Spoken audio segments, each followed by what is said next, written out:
Hi hello నమస్తే welcome to star India academy daily DSC current అఫైర్స్కి స్వాగతం. మనము ఈరోజు ఇండియా పాకిస్తాన్కి మధ్య జరుగుతున్నటువంటి డిస్ప్యూట్స్లో ఎస్పెషల్లీ పాహల్గమ్ టెర్రర్ అటాక్ సంబంధించి ఒక రెండు అంశాలని మనకి సస్పెండ్ చేయడం జరిగింది. ఒకటొచ్చరికి ఇండస్ వాటర్ ట్రీటీ అంటారు, సింధు నదీ జలాల ఒప్పందం. ఏంటిది సింధు నదీ జలాల ఒప్పందం? దాంతో పాటు ఇంకోటి ఏం చేశారంటే అటారీ వాగా బోర్డర్ అని కూడా ఉంటుంది. అదొకటి. ఈ అటారీ బోర్డర్ కి సంబంధించినటువంటి అంశం మరొక వీడియోలోను, తర్వాత ఇండస్ వాటర్ ట్రీటీకి సంబంధించిన అంశం మరొక వీడియోలోను మనం స్టడీ చేద్దాం. సో ఫస్ట్ ఆఫ్ ఆల్కి సింధు నది అనేది ఏంటి అన్న అంశాలను మనం చెప్పుకుంటూ మనకి దీంట్లో GK plus current affairs combination లో చెప్తానన్నాను కదా, చూద్దాం ఒకసారి. ఇండస్ వాటర్ ట్రీటీ ఎప్పుడు జరిగింది, పోనీ ఏ ఏ దేశాలకు మధ్య జరిగిందంటే మనకి ఇండియాకి పాకిస్తాన్కి మధ్య జరిగింది, between the India and Pakistan. ఈ ఒప్పందం జరగడానికి మధ్యవర్తిత్వం వహించినటువంటి వాళ్ళు ఎవరై అంటే వరల్డ్ బ్యాంక్. ఎప్పుడు జరిగింది?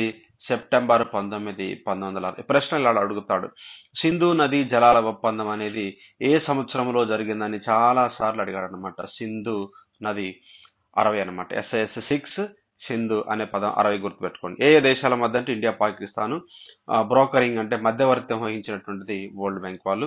గతంలో మనకి 3 సార్లు యుద్ధాలు జరిగినాయి. 1965లోను, 1971, తర్వాత 1999 కార్గిల్ వారు. అప్పుడు కూడా దీన్ని కొన్ని విత్ స్టాండ్ చేశారు, విత్ స్టూడ్ అనమాట, కొంత దీన్ని ఆపటం జరిగింది. ఈసారి కూడా దీన్ని ఏం చేశారంటే దీన్ని సస్పెండ్ చేయడం అనేది జరిగింది. ఇప్పటి వరకు ఎన్నిసార్లు దీన్ని సస్పెండ్ అంటే 4 సార్లు. ఇదొకటి గుర్తుపెట్టు, ఇదే మొట్టమొదటిసారి అని అంటాడు. సింధు నది జలాల ఒప్పందము ఈ మనకి పాహల్గమ్ అటాక్ వల్ల మొట్టమొదటిసారిగా సస్పెండ్ చేశారంట. తప్పదు. ఆల్రెడీ దీన్ని ఆపుదల చేశారు. ఎప్పుడు 65 యుద్ధంలో ఆపుదల చేశారు, 71లో చేశారు, 1999లో కూడా మనకు చేసినట్టు కనిపిస్తా ఉంది. అన్ని చూడండి మనకి బేస్ నెంబర్లు కనిపిస్తూ ఉంటాయి. 65 ఒక బేస్ సంఖ్య, 1 బేస్ సంఖ్య, 99 ఒక బేస్ సంఖ్య, అన్ని 99 కానీ 99 కార్గిల్ వారిది, ఇదేమో లిబరేషన్ ఆఫ్ బెంగాల్ వారికి సంబంధించి. రైట్. ఇప్పుడు ఇండస్ వాటర్ ఏంటిది, దానికి ఉన్న అంశం ఏంటిది, తర్వాత దాని యొక్క ఉపనదులు ఏంటో మనం మాట్లాడుకుందాం. ఇక్కడ ఒక పాయింట్ చెప్తాను. సింధు నది అనే దాన్ని మనము ఇండస్ వాటర్ ని మనం ఇండస్ ఏమంటారంటే సింధు నది అని కూడా పిలవచ్చు అనమాట. ఈ సింధు నది లేకుంటే ఈ ఇండస్ పేరు మీదనే మనకేమొచ్చిందంటే ఇండియా అనే పేరు వచ్చింది. ఒకసారి ప్రశ్న అడిగాడు, ఏ నది వల్ల భారతదేశానికి హిందుస్థాన్ అనే పేరు వచ్చిందంటే ఇండస్ అనే పేరు నది వల్లనే ఇండియా అనే పేరు వచ్చింది మనకి. ఈ సింధు నది అనేది మనకి హిమాలయ నదులు అంటారనమాట.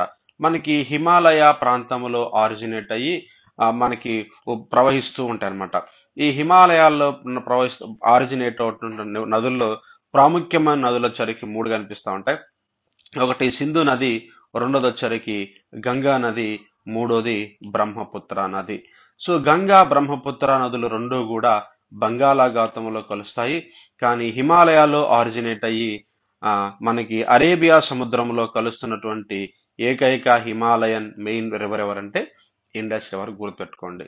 The Himalayan rivers are the perennial rivers అంటారన్నమాట. పెరీనియల్ రివర్స్ అంటే జీవ నదులు. గుర్తుపెట్టుకోండి. క్రింది వాణిలో జీవ నది కానిది ఏంటి అని చెప్పేసి కింద ఒకటి గంగా నదితో పాటు ఏమిస్తాడంటే బ్రహ్మపుత్ర, మనకి సింధు నదితో పాటు గోదావరి నది అంటాడు. గోదావరి నది అనేది జీవనది కాదు. ఎందుకంటే జీవనది అంటే ఎప్పుడు కూడా వాటర్ అనేది మనకి కనిపిస్తూ ఉంటది. అట్లా ప్రశ్న అడుగుతాడు. 3 ఉన్నాయి కాబట్టి లేనిది ఒక ప్రశ్న అడగడానికి అవకాశం మనకు కనిపిస్తూ ఉంటుంది. రైట్ అమ్మా? ఎస్, ముందుకెళ్దాం. ఈ నదులకు సంబంధించిన అంశాలు ఏంటిది, ఈ ఒప్పందం ఏంటో మనం అర్థం చేసుకోవాలంటే ఈ సింధు నదికి సంబంధించినటువంటి అంశాలు మనం తీసుకోవాలి. ఇక్కడ లేక్ మానస్ సరోవర్ ఉంటుంది. లేక్ మానస్ సరోవర్ దగ్గర మనకి బోఖోర్చ్ అనే ఒక ప్లేస్ ఉంటది. ఏముంటదమ్మా? బోఖోర్చ్ అంటారన్నమాట. బోఖోర్చ్ అనేటువంటి ఒక ప్లేస్ కనిపిస్తూ ఉంటది. నేను ఇక్కడ కింద రాస్తున్నాను, బోఖోర్చ్ అనమాట. ఈ బోఖోర్చ్ అనేటువంటి ప్లేస్ లో మనకి సింధు నది పుట్టి ఇట్లాగా పశ్చిమానికి ప్రవహిస్తూ ఇట్లాగా వచ్చి ఇండియా నుంచి మనకంటే ఇప్పుడు లదాఖ్ లోకి వెళ్తుంది. గుర్తుపెట్టుకుంటే లదాఖ్ లోకి వెళ్ళి ఇటుపక్క పాకిస్తాన్ లోకి వెళ్ళి పాకిస్తాన్ లో నుంచి మనకి కరాచీ అనే పదం గుర్తుపెట్టుకోండి. కరాచీ దగ్గర పాకిస్తాన్ లోని అరేబియా సముద్రంలో కలుస్తుంది. పుట్టేదేమో లేక్ మానస్ సరోవర్. లేక్ మానస్ సరోవర్ నది ప్రాంతంలో, సరస్సు ప్రాంతంలో పుడతా ఉంటుంది. అక్కడి నుంచి మనకి పశ్చిమానికి ప్రవహించి పాకిస్తాన్కి వెళ్ళిపోతూ ఉంటుంది. ఇది ఒక ఇంపార్టెంట్ అన్నమాట. దీనికి ఒక 5 ఉపనదులు ఉంటాయి. ఈ 5 ఉపనదుల్లో ప్రధానంగా కనపడే నదులు ఏంటి సార్ అంటే జీలం అనేది ఒక ఉపనది, రెండోది ఒకటి చీనాబు, మూడోది రావి, నాలుగోది వచ్చరికి బియాసు, ఐదవది సట్లజ్ అనమాట. ఈ పంచ నదులు ఉంటాయి ఈ పంజాబ్ ప్రాంతాన్ని ఆక్రమిస్తూ. ఈ ప్రాంతంలో మనకి పంజాబ్ అనేది మనకి కనిపిస్తూ ఉంటది. ఈ నదులు యాక్చువల్గా రావు కానీ ఇంకో కొన్ని చిన్న చిన్న ట్రిబ్యూటరీస్ ఉంటాయి అనమాట. అయితే ఇక్కడ తీసుకోవాల్సిన పాయింట్ ఏంటి సార్ అంటే ఈ నదులు మొత్తాన్ని క్రింది వానిలో ఏది సింధు నది కాదు అని చెప్పి అడుగుతాడు. మరొక ఎగ్జాంపుల్ ఏమడుగుతున్నాడయ్యా అంటే సింధు నది యొక్క ఉపనదులను వరుస క్రమంలో ఉత్తరము నుంచి దక్షిణానికి లేక దక్షిణము నుంచి ఉత్తరానికి make order from north to south or south to north అని చెప్పేసి అడుగుతున్నాడు. అందువల్ల నేను సింపుల్ గా ప్రశ్న అడుగు చెప్తానంటే ఏ నదం ఇది? సింధు నది. ఈ సింధు నదిని మనకు తెలుసు కాబట్టి ఈ సింధు నదితో పాటు ఉన్నటువంటి నదుల్లో మనకి ఎవరుంటారు సార్ అంటే జేసీ బ్రదర్స్ అన్నమాట. ఈ జేసీ బ్రదర్స్ ఎవరు సార్? ఆయన పేరేంటి ఎవరైనా చెప్తారంటే రవి అన్నమాట. అంటే ఆర్ఎస్ బ్రదర్స్ మనకి చందన బ్రదర్స్ ఉంటారు కదా, ఇంతకుముందు జేసీ బ్రదర్స్ ఉండేది, హైదరాబాద్ కూకట్పల్లిలో ఉండేది, ఇప్పుడు తీసేశారు దాన్ని కూడా. రైట్, జేసీ బ్రదర్స్ ఎవరు సార్ అంటే జే అంటే ఏంటో రాసుకుందామా, జీలం. గుర్తుపెట్టుకోండి, గుర్తుపెట్టుకుంటేనే గుర్తుంటది, లేకుంటే మర్చిపోతారు. సి అంటే ఏంటిది? చీనాబ్. ఇక్కడ 2వ నెంబర్ వేస్తాను చూడండి, చీనాబు. తర్వాత వచ్చరికి మూడోది ఏంటి సార్ అంటే రవి. మధ్యలో ఉంటాడు రవి. ఎక్కడ ఉన్నాడమ్మా రవి? మధ్యలో ఉన్నాడు. జేసీ రవి బ్రదర్ పేరేం పేరు? రవి పేరు. ఇటు పక్క 2 ఉన్నాయి, ఇటు పక్క 2 ఉన్నాయి. రవిని మధ్యలో గుర్తుపెట్టుకోండి. తర్వాత బియాస్ సట్లెజ్ అంటారన్నమాట. బియాస్ అనేది ఇది సింధు నదిలో కల్లా అతి చిన్న నది అనమాట. చూడండి ఇక్కడ అనమాట, ఇదే చిన్న నది. చాలా పొడవులు గనక మనం తీసుకుంటా ఉన్నప్పుడు అతి చిన్న నది ఇది అనమాట. అతి చిన్న నది సింధు నదికి బియాస్ అనమాట. ఎస్ అంటే సట్లెజ్. ఇది మనకి రాక్ లేక్ అని చెప్పేసి ఒకటి ఉంటది ఇక్కడ, రాకా లేక్ అనమాట. RAKA రాకా. ఈ రాకా లేక్ దగ్గర మనకు పుట్టి ఇలాగా మనకి హిమాచల్ ప్రదేశ్ వచ్చి హిమాచల్ ప్రదేశ్ నుంచి ఇట్లా పంజాబ్ లేక్ వస్తూ ఉంటది. ఇదేంటిది సార్ అంటే పొడవైన నది. బి అంటే స్మాల్ అన్నమాట. సింధు నదికి చిన్న ఉపనది అని గుర్తుపెట్టుకోండి.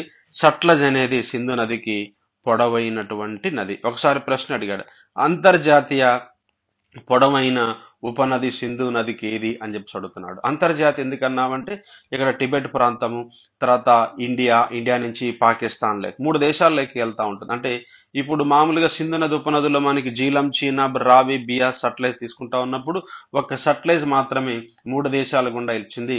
ఈ రెండు కూడా 2 దేశాలకు సంబంధించింది. ఇదొక ప్రశ్న.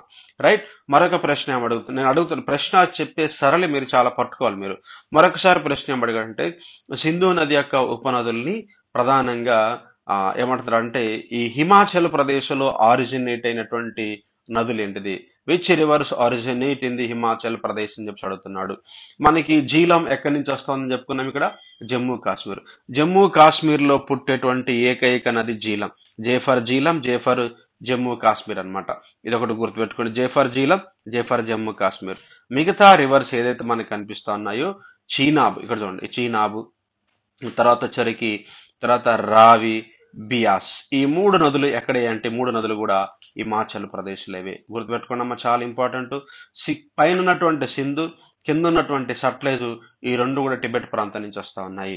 మొత్తం 5 ఉపనదులు ఉంటే 5లో ఒకే ఒక ఉపనది ఎక్కడ ఆరిజినేట్ అవుతుందంటే జమ్మూ కాశ్మీర్ లో ఆరిజినేట్ అవుతుంది, that is the Jhelum. Remaining రావి, బియాస్, చీనాబ్, రావి, బియాస్ ఆరిజినేట్ ఇన్ హిమాచల్ ప్రదేశ్. ఒకసారి తెలంగాణలో మనకి AW ఎగ్జామ్ ఈ ప్రశ్న అడిగారు అనమాట. క్రింది వానిలో ఈ ఉపనది హిమాచల్ ప్రదేశ్ లో పుట్టట్లేదని చెప్పేసి 4 ఆప్షన్లు ఇచ్చాడు. ఆన్సర్ జీలం అనమాట. జీలం అనేది జమ్మూ కాశ్మీర్ సంబంధించింది. రైట్, ఇప్పుడు చూద్దాం. ఇప్పుడు ఏంటి చూడండి, నేను బిట్ ఎక్కడికి పోకుండా నేను మీకు ఎలా ప్రశ్న అడుగుతున్నాడో కూడా నేను మీకు తీసుకొని వస్తున్నాను. ఇప్పుడు మనకి సమస్య ఏంటి సార్ అంటే ఇప్పుడు మనకి ఇప్పుడు దాకా మనం చెప్పుకున్నట్టు కూడా మనకి స్టాక్ సంబంధించి, ఇప్పుడు కరెంట్ అఫైర్ కి సంబంధించి జీకే కాంబినేషన్ లో మనం ఏం చదవబోతున్నాం సార్ అంటే చూడండి ఒకసారి. ఏంటయ్యా అంటే అయ్యా ఈరోజు మనకి ఇండస్ వాటర్ ట్రీటీ అనేది 1960లో వచ్చినటువంటి ఈ ఒప్పందం ఏం చెప్తోంది సార్ అంటే ఇవన్నీ కూడా ప్రకృతి ప్రసాదించినటువంటివే. అన్నీ కూడా పాకిస్తాన్ లోకి వెళ్తా ఉన్నాయి. పాకిస్తాన్ లోకి వెళ్తా ఉన్నప్పుడు ఫస్ట్ ఏ కంట్రీ నుంచి వస్తా ఉన్నాయి? ఇండియా నుంచి వస్తా ఉన్నాయి. కాబట్టి ఇండియాకి పాకిస్తాన్ మధ్య నదీ జలాల ఒప్పందం పంపకాల విషయంలో నష్టం జరుగుతా ఉంది. అందుకని ఏం చేశారంటే మనం ఏం చెప్పుకున్నాం, సింధు నది అనే పేరు చెప్పుకున్నాం కదా, సింధు పైన ఈ సింధు పర్వతరమ్మ జేసీ రవి బ్రదర్స్ అని చెప్పేసి చెప్పుకున్నాం, బిఆర్ సట్లెజ్. అంటే మొత్తం ఎన్ని వస్తున్నాయి మనకి? ఇంకొక యాంగిల్ చెప్తాను ఒకసారి అంటే మీకు బాగా గుర్తుపెట్టుకోవడానికి ఇంకొక మోడల్ చెప్తాను. ఫస్ట్ ఎవరు వస్తున్నారు మనకి? సింధు నది వస్తుంది. సింధు నది తర్వాత ఎవరు వస్తున్నారు? జేసీ. ఏం పేరు ఆయన పేరు? జేసీ పేరు అంటే రవి. ఈ ఎవరయ్యా ఇల్లు? బ్రదర్స్ అన్నమాట. మొత్తం ఎన్ని వచ్చినాయి మనకి? 6 నదులు వచ్చినాయి. ఈ 6 నదుల్ని పంచారు. ఎట్లా పంచారు సార్ అంటే సమానంగా 3 పంచారు.